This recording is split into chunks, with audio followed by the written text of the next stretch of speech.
আপনি স্বতন্ত্র প্রার্থী হিসেবে প্রতিদ্বন্দ্বিতা করছেন। কেন নির্বাচনে আসলে আপনার প্রতিদ্বন্দ্বিতা করার কি কারণ? ফাইন। আপনারা হয়তো জানেন যে জুলাই পরবর্তীকালীন সময়ে যে আমাদের যে প্রত্যাশা ছিল জুলাইয়ের প্রতি, যে যে গণ অভ্যুত্থানের মধ্য থেকে ফ্যাসিস্ট বিদায় হয়েছে, তো এটার প্রস্তুতি নিতে কিন্তু আমাদের দীর্ঘ সময় লেগে গেছে। আমরা বিশ্ববিদ্যালয় থেকে ছাত্র জীবন থেকে একদম রাজনীতি শুরু, আমার একদম বলা যায় যে আন্দোলনের সূত্রপাত হয় কোটা সংস্কার আন্দোলন থেকে বিশ্ববিদ্যালয়। তো তারও আগ থেকে হচ্ছে বিভিন্ন রকম অ্যাক্টিভিজমের সাথে যুক্ত ছিলাম।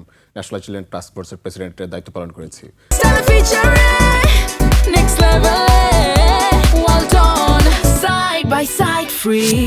হ্যাঁ, মানে শিশু থেকে হচ্ছে অ্যাক্টিভিজম করে যাচ্ছি। তো সেখান থেকে এই পর্যন্ত আসা, এই পথ পরিক্রমা থেকে উপলব্ধি হলো যে আমাদের দেশে যে রাজনৈতিক যে কালচার, এটার মধ্যে একটা প্রবলেম আছে, একটা প্রবলেমেটিক জায়গা আছে, একটা বড় ধরনের ভ্যাকুয়াম আছে। তো এই ভ্যাকুয়ামটা আসলে আইডেন্টিফাই করতে পেরেছিল আমাদের, আমি দেখি নাই কোনো বড় মাপের কোনো রাজনৈতিক নেতা এরকম ভ্যাকুয়ামটাকে ধরতে পারছে, কিন্তু কয়েকটা দিনের মধ্যে শহীদ ওসমান হাদি, মহান বিপ্লবী নেতা বাংলাদেশের এই প্রজন্মের, সেই শহীদ ওসমান হাদি আমাদেরকে না ধরাই দিয়ে গেছে, দেখাই দিয়ে গেছে যে ভ্যাকুয়ামটা আসলে কোন জায়গায়। তো আমাদের আসলে ওই প্রত্যাশার জায়গা যে এই ভ্যাকুয়ামটা ফিল আপ করতে হবে। যে জনমানুষগুলো, এই যে বর্তমানে যে রাজনৈতিক দলগুলো আছে, তো তারা কোনোভাবে জনমানুষের আকাঙ্ক্ষা পূরণ করতে পারছে না, ব্যর্থ হচ্ছে। মানুষ বলছে চাঁদাবাজি করো না, দেখবেন দলগুলো হচ্ছে আশ্রয় নিয়ে বিভিন্ন রকম লোকজন চাঁদাবাজি করছে। মানুষগুলো বলছে তোমরা ঋণখেলাপি হয়েও না, দেখবেন দলগুলো হচ্ছে ঋণখেলাপিদেরকে প্রশ্রয় দিয়ে মনোনয়ন দিচ্ছে। মানুষ বলছে ভাই তোমরা প্লিজ দুর্নীতি করো না, আমাদের মানে নিরাপত্তা দাও, আমাদেরকে হয়রানি করো না, দেখবেন দলগুলোর শেল্টারেই বিভিন্ন রকম মানুষজন এইরকম হয়রানি করে যাচ্ছে, লাগাতার দুর্নীতিগুলো করে যাচ্ছে। তো কোনোভাবেই এইটা যে লাগাম টেনে ধরার যে বিষয়টা, এটা না হচ্ছে না। তো সেই জায়গা থেকে দেখলাম হচ্ছে একটা চেঞ্জ আসলেই দরকার আমাদের।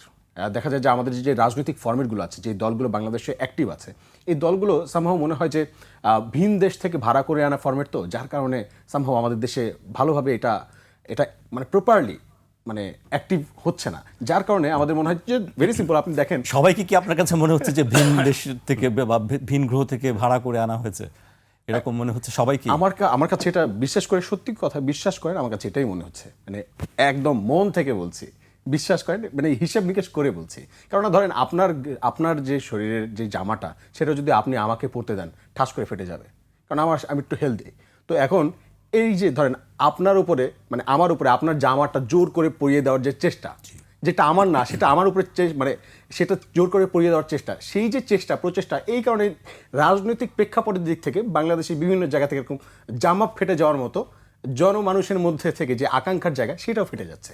তো এই যে ভ্যাকুয়ামটা, এটা ধরতে পেরেছিল শহীদ ওসমান হাদি। তো দীর্ঘদিন যাবত আমাদের চিন্তাভাবনা ছিল যেমন পড়াশোনা করব, পড়াশোনা করে গবেষণা করে বিশ্ববিদ্যালয়ে শিক্ষকতা করব, একসময় দেশকে মানুষকে জানান দেব যে আমাদের সামনে কীভাবে আগাতে হবে, দেশকে কীভাবে সাজাতে হবে।